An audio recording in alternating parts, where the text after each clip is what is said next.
ketika ada ustadz tertentu, kiai tertentu yang melecehkan hukum dan syariah. Contoh seperti Profesor Dr. Agil Siraj. Kalau dia berzina haram kita umbar. Dia korupsi haram kita ceritakan di mimbar, di majelis yang terhormat seperti ini. Tapi ketika dia mengatakan, saya malah senang kalau ada setan di sebelah saya, setannya ikut sholat berjamaah, itu kan sebuah kesesatan. Terus kakinya harus ketemu satu sama lain, gak boleh ada ruang antar kaki. Kenapa? Nanti iblis di situ tempatnya katanya. Kalau saya alhamdulillah iblis masuk, bisa ikut sholat. Itu dikatakan Agil Siraj. Bahkan dia katakan kemarin, orang yang berjenggot itu orang bodoh. Orang berjenggot itu mengurangi kecerdasan. Jadi syarat yang sebenarnya untuk mendukung kecerdasan otak ketarik oleh untuk memanjangkan jenggot. Coba lihat, ya. Gus Dur tidak berjenggot, Mukhlis Majid tidak berjenggot, Taqwa Syihab tidak berjenggot. Yang tidak nggak ada berjenggot itu. Tapi kalau berjenggot emosinya saja meledak-ledak, jedel otaknya. Karena syarat yang untuk mensupport otak supaya cerdas ketarik oleh jenggot itu. Semakin panjang, semakin goblok. Berarti dia sudah menghina semua nabi dan rasul Allah, karena berdasarkan hadis sahih semua nabi dan rasul berjenggot.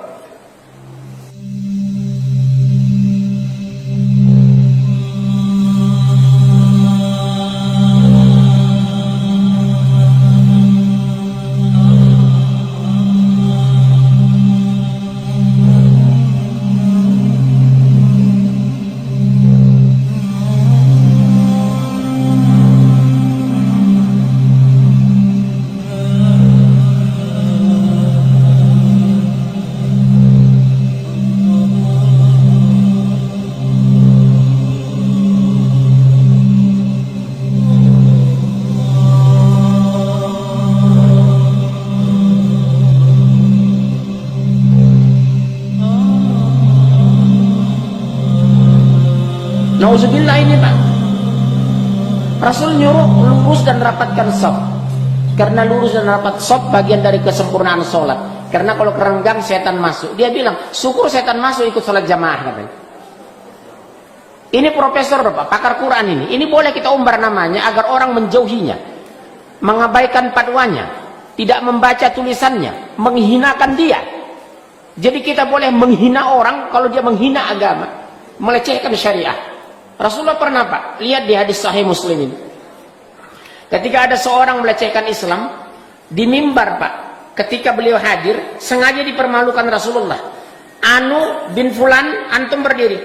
Sudah orang melihat ke dia, wallahi antum munafik. Dipermalukan sama Rasulullah. Jadi makanya orang-orang jeli itu namanya saya sebut. Orang mengatakan nggak boleh menyebut nama. Allah menyebut Firaun dalam Al-Quran, menyebut Qarun, menyebut Namrud. Betul kan Pak? Kalau dia merusak agama, buka Al-Quran, surat 415. Mana yang muda-muda ini? Subhanallah, lari semua ini. Bapak lihat Al-Quran 415. 415, An-Nisa 115, langsung terjemahan. Saya buktikan Pak ini. 415. Ya.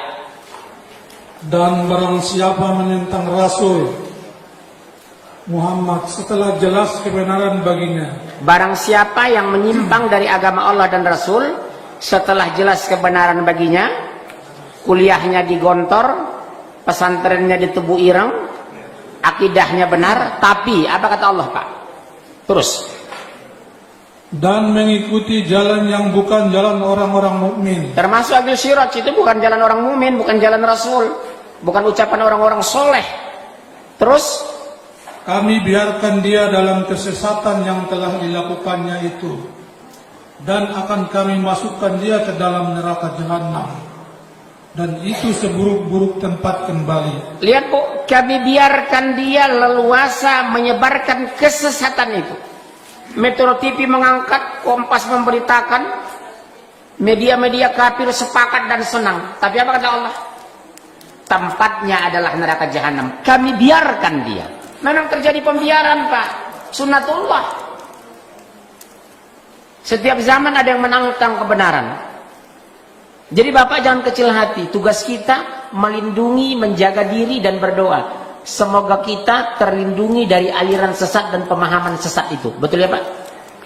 Dia nyeleneh dari dulu Abdul Siraj. Makanya terpilih dengan dari ketua PBNU.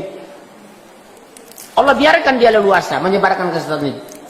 Nah, kita yang mencintai Ali, kita yang mencintai Rasulullah SAW, mari kita pertahankan ini, keyakinan yang benar ini. Mari kita pertahankan baqiyah min baqaya amal salihah. Sedikit saja amal soleh, mari kita pertahankan. Yaitu ihya'i Ashura, ihya'il arba'in, ihya'i syuhada'i Karbala. Mari kita hidupkan tragedi Karbala dengan pertemuan seperti ini. Syukur-syukur lebih dari ini, syukur-syukur lebih besar lagi. Mari kita pertahankan sautul haq ini, suara kebenaran. Mari kita pertahankan. Nggak apa-apalah sekarang orang sedikit, insya Allah. Yang penting tidak yang penting harus ada, tidak dilupakan. Insya Allah lama kelamaan akan dipahami oleh orang banyak. Di kalangan NU sendiri masih banyak yang belum paham. Nggak apa-apa, maklum belum ngerti. Allah madihim, fainahum la ya'lamun. Berilah kepengertian kepada orang-orang yang belum paham dengan peringatan Asyura, peringatan Arba'in. Ya Allah, berilah petunjuk kepada umat Islam, warga Nabiyin, pesantren-pesantren yang belum mengerti tentang apa itu Yaum Asyura, apa itu Yaum Arba'in. Maafkan mereka ya Pak ya, karena mereka itu fa'innahum la ya'lamun, karena belum mengerti. Ini sisi positifnya Syiah, sisi positifnya Iran. Adapun beda dengan kita ya, tapi ada positifnya. Sekarang satu negara yang bisa memproduksi uranium menjadi tenaga nuklir. Nah, kalau kita kan masih memproduksi mandoan, keripik tempe. Iran sudah memproduksi uranium. Masalah Syiah bunuh orang, ahli sunnah juga bunuh orang banyak. Itu masalah pribadi, kelakuan pribadi, bukan karena Syiahnya kemudian bunuh orang. Yang ahli sunnah bunuh orang juga ya. Ya, yang setiap hari carok juga banyak ahli sunnah semua. Enggak masalah kelakuan, bukan masalah mazhab lah. Ya ahli sunnah korupsi ya banyak. Ya. Ikhwah, ini bukan baru terjadi ya. Bukan baru terjadi. Tuduhan pada Salafiyah, Wahabiyah dan lain-lain adalah tuduhan kepada dakwah, tauhid dan sunnah. Bukan baru terjadi zaman ini, dari zaman dulu terjadi. Mereka yang menyerukan kepada kemurnian tauhid, kemurnian sunnah, pastilah dicela dan dituduh dengan nama Wahabiyah. Ntar kalau kita lagi mengingkari pemberontakan dan celaan kepada penguasa, kita seru kepada sabar, dengar, taati penguasa, kita dibilang penjilat penguasa. Wahabi penjilat penguasa, antek-antek aparat. Ya salah. Tapi giliran ada terorisme, dibilang Salafi Wahabi bawa teroris. Jadi yang benar yang mana nih? Kita teroris apa penjilat nih? Maksudnya, kok conclusionnya kontradiksi 180 derajat? Karena nggak mungkin penjilat neror, nggak mungkin. Iya. Waktu kita mengingkari pemberontakan, mengingkari kerusuhan dan lain-lain, itu habis kan dikatanya apa? Dituduhnya apa?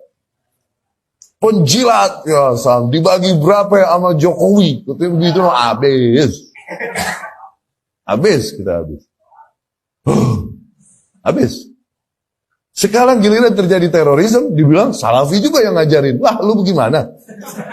Jadi Salafi ini penjilat pemerintah? Apa teroris? Yang benar yang mana nih? Ngaco nggak mindset? Dan kemudian ini pendapat dari seorang tokoh ya Allah. Dan ini kita sayangkan ya. Ini nggak mewakili. yakni banyak unsur-unsur di bawahnya tidak terwakili oleh pendapatnya. Banyak yang kecewa. Anda yakin kita berhusnuzon kepada kelompok itu. Banyak yang kecewa dari pendapat-pendapat nih tokoh ketuanya ya. Allah yahdi, semoga Allah. Ya, Anda yakin orang-orang yang masih berakal sehat dari kelompok itu dan dari ormas itu malu akan ketuanya ini, malu. Kalau akalnya masih sehat ya. Kalau akalnya masih. Dan Anda yakin Anda husnuzon. Banyak orang-orang yang berakal sehat di barisan itu. Dan malu dengan sikap ketuanya ini. Kecewa dengan sikap ketuanya. Anda yakin? Itu nggak mewakili. Bukan pendapat seorang tokoh yang negarawan yang baik. Enggak.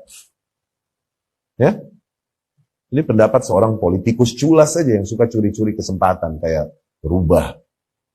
Dia pas lagi kejadian begini, kebenaran, sikat dia salafi. Pas kejadian begini, sikat salafi. Ini berangkat dari kelemahannya dan keputusasaannya menghadapi dakwah salafiyah. Nggak bisa lagi membantah dengan dalil, mati.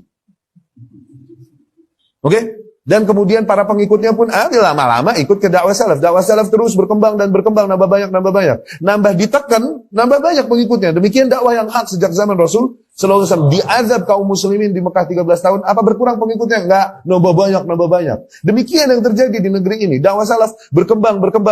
Nah, yang masuk mengikuti dakwah salafiyah ini dari mana? Dari kelompok mereka juga. Ini udah puyeng, kebakaran jenggot, putus asa, nggak punya lagi dalil ilmiah. Apa aja dilempar-lemparin. Ini lucu ini pendapat, lucu.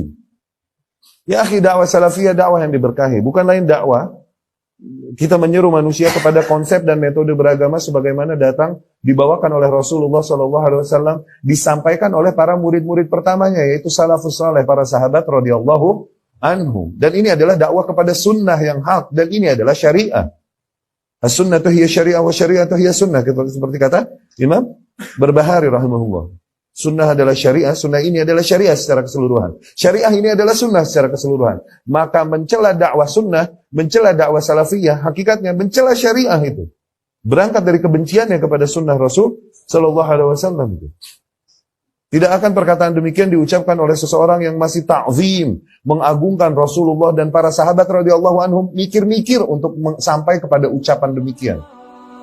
Mikir-mikir.